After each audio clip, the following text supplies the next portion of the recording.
su na de aka no man kakra na nsamu ya bobaba da mpanyini chire momo wo panyini kana furi atakura akoka ese ade no sa de aye no hu ebeboa ma free SHS akonanim school fee di betumpon afa lipu ebekonanim ona ese ehonkura ne bansam de ne beberebe pa na ba ne sa na gya ne ebrofo nko awurumi avurumi ni ekekagumu na opanyini ba ko a eba no se bia economy ne yentoto na fiscal policy wono ya analyst wo mu pa wa binimu wo panyini Julius Jima wono waba bepiem ewofia sanse no ada na binimu aso wa yo mu he na na bese kwadwo na esika no wam se ebeye de adea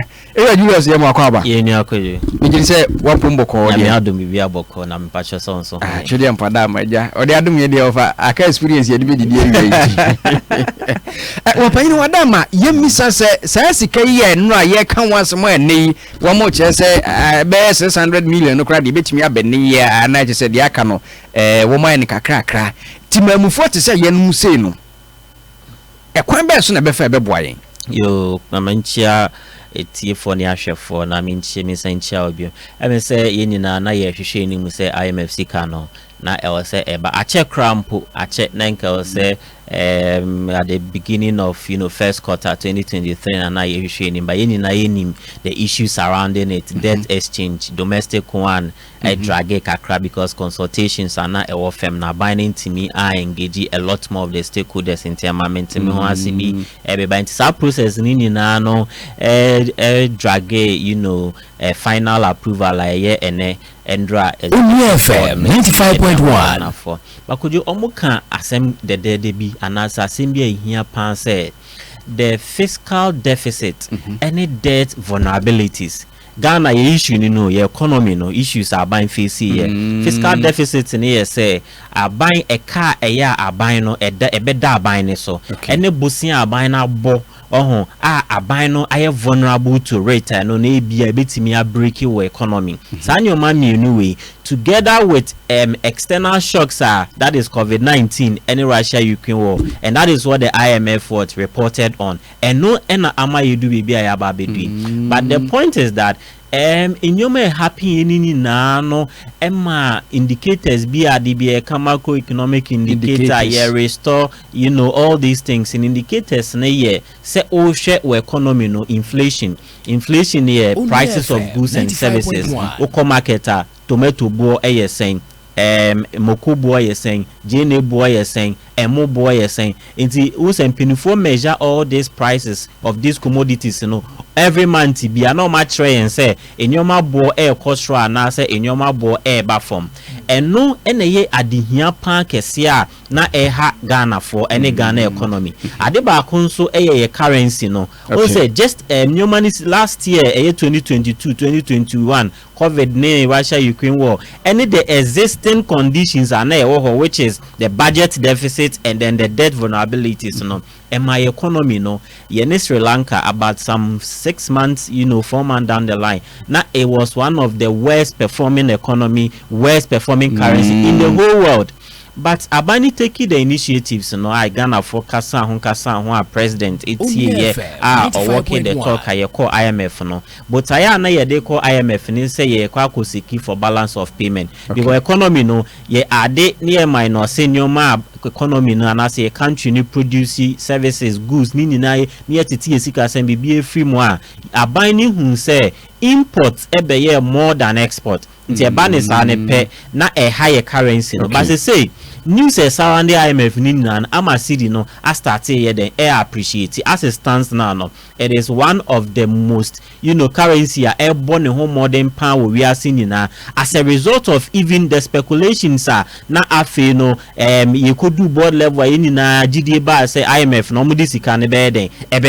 that alone no credit to me than the CD value because we will say the confidence say by investor confidence say by abroche ni we are seeing na obi are interested say then bc after see this canaba as I say you share the social impact and I say the social protection which is enu here Ghana 40 through pa now say aban no etimi solve this inflation na ye see the need me appreciate na tembia na nko say dollar no bro no na tembia ye see the new kwan say na 10 ye hwe ni ma say by next week Tuesday a Bank of Ghana edit new rate beba no ebe drop ya ba 9 eba ne sana number 1 wona omudi dwa na mo kra enyoma mo kofa nyoma fi abrochire omo fe bi free Burkina market women tomatoes ni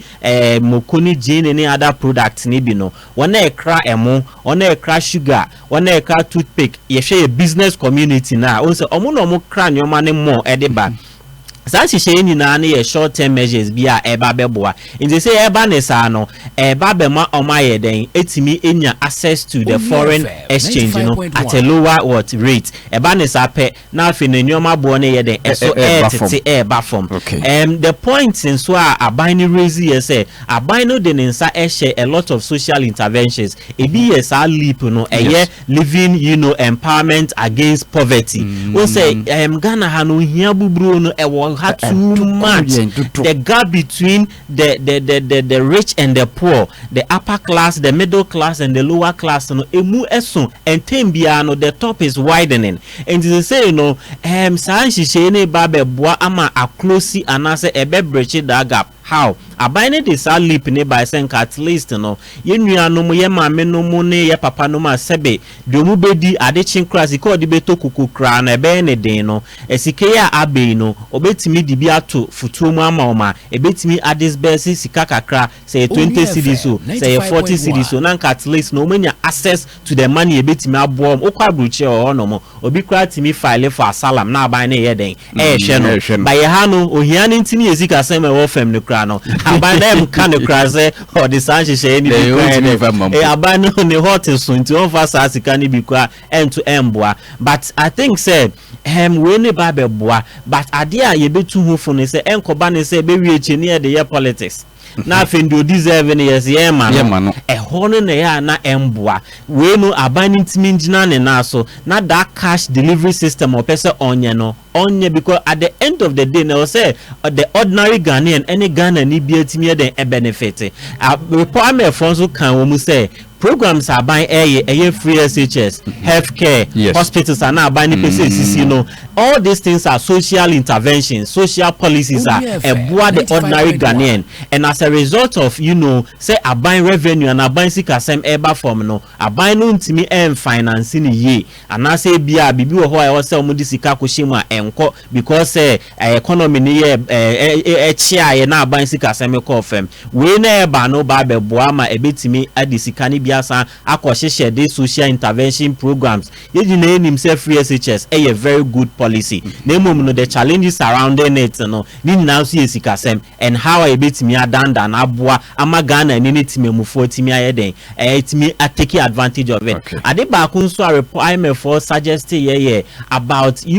power tariff say just about 2 days ago and appeared for every PGM. But IMF for now suggested say because of the social protection and then the vulnerable in the society because nipa no onye juma na say bia also timi da kanemu ye wo inhyehyɛ also obi atimi access to power electricity sika no ni bi kra na ejuma kro nye bi nye na fa no benye sika ni bi etimi ede ahwe ne ho etimi kra etimi etua ne kane abo enti no as part of the policy credibility aban de koye no baba be boama sa tariff aban subsidy that lifeline customers sebi omo consume kakre bi and month no and also omo baba tete so bo no de ama the vulnerable in the society. There's a lot of inflation inflation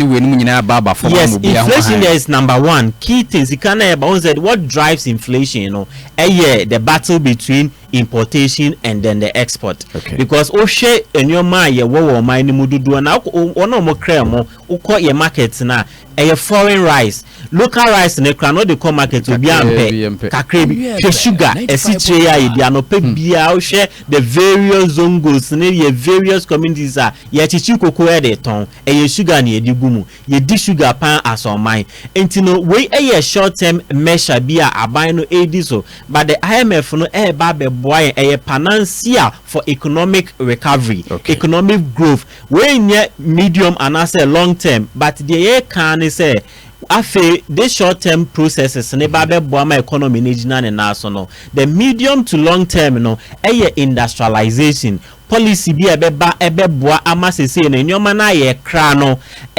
aban betimi aboa edwedifo businessmen businesswomen amom access to capital and access to lower interest rates no betimi abo besia from our commercial banks no mo dey call into production building the factories no yenim say aban no started the 1D1F ebe here review bi we say aban no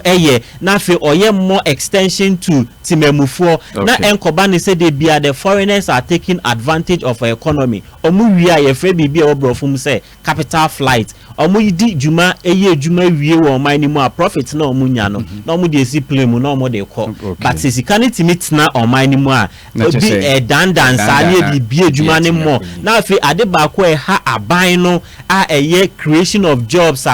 graduate youth unemployment what system ni no aban no together with the private sector no will begin to absorb all these people but say kakan kakra no ye nyina ye ho be hen na fe timi aboa government ni GDP growth rate no ohwehwe no na the investor confidence asamba my home say sisia no Ghana fo nyina ni da so and it says kind ba economy be and then one more anyasa ni da so no based on the statements ahodo bia wo me wa ba mu ye even the president kuraka say yen twen we say Ghana nsaka IMF na beboa ma ho kire no so beti kakra ministers ni bi so akeka wo hwe wo mo document a ye de call IMF ni programs a wo mo pese wo mo na do you think say ampa e be reflecting ama ahokyere ne say de nneoma ekoso no e beba form kakra based on the programs a wo mo de akonti ma IMF agi tu mu a say sika ne ba be che economy ni mu you know na e be reflect mun say aban ne the program be by a feno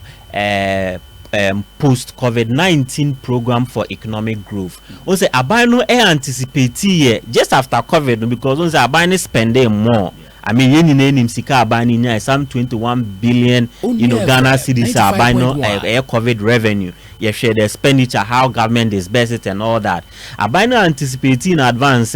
nisika sema then akofem. Na abani fisher senka e-levy one of the tax handler abani introduced at the time na expect to say it made some 5 billion Ghana cedis ababe cushion the existing taxes or no. In name how e-levy also performed into na masika into me ambaye. Into no ye see February mu 2022 na Interquanisan started Ukraine as distorted global supply chains any fertilizer any inputs ni anyoma no any bibia started then call into the negative. Enti when there there ebe boy ebe ma are reflecting here say obi show there is an independent person more to say a policeman or babe check or the sikanima wa nyoma will say o de kwakoye no we out there whole report ebeko na if you are check or checklist and wa tick all the box the amount say ampa o ka so be we why o ka so be why we are answer no asama the next trunk if you was ebanisa na the transparency be den ebeba na aban so adeba ko ha aban bia fiscal discipline oh say sikani gu hono mono ye be discipline on say ye eno na ya dia ha aban bia and ukotena okra na na ebe bi be count enti eno ye mbo aban no subo bebre because sikani gu opa na we say abada hwa ye maka na sikani na be pa na o say ye ba oh sikani die IMF asset endran immediate effect. Oh, okay. Immediate effect into no say bia wiring technology how they wire the money to Bank of Ghana na I don't have any doubt say it was said by now kase kwani sikana hit but ye be who so effect by next week Tuesday say dollar so tepe ni ehun se sikana ba beto account ni etini ni na ye discipline say ye de be hwe no ye dollar no Tuesday you say about 9 na make an penalize sikana ba because ban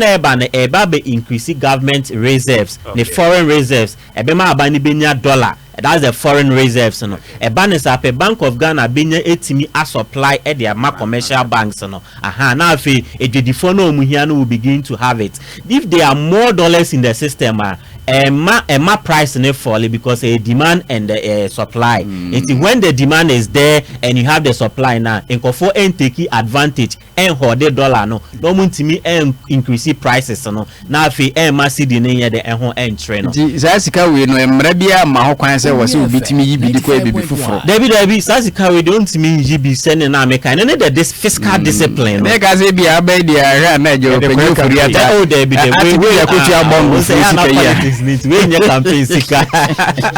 We abana enye campaign sika. Okay. We say unim abana yen hihye bebre bi as a Ghana yen hye den hu yo, and this is going to bring a lot of money to government. Abana introduces some taxes, revenue bills na call parliament na Abana also akati the interest payment, interest o ti on bosia no.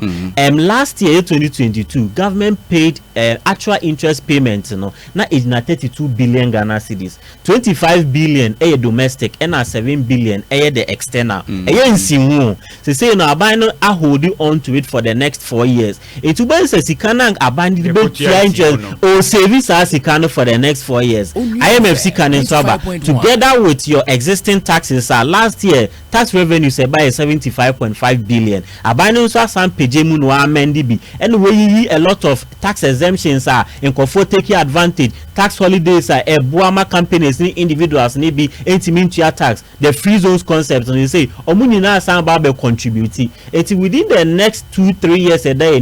we should be expecting a lot of revenue for government, and that is where a bit me put a lot of questions say then na odisi can be then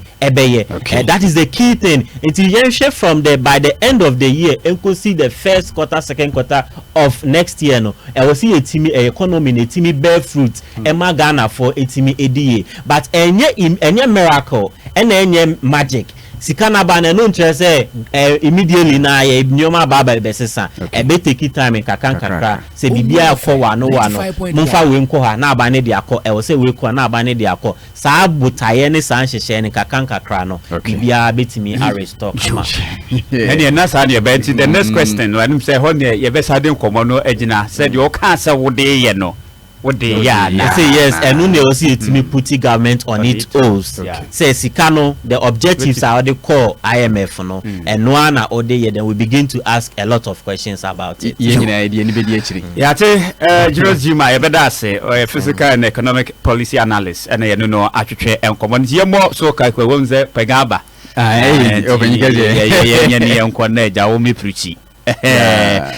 Rikus se kwa dade ase asu oni akase dempa wa dade ase city na wode nchie kwa ma Johnson ase dunketia with yen pa Albert Mensin we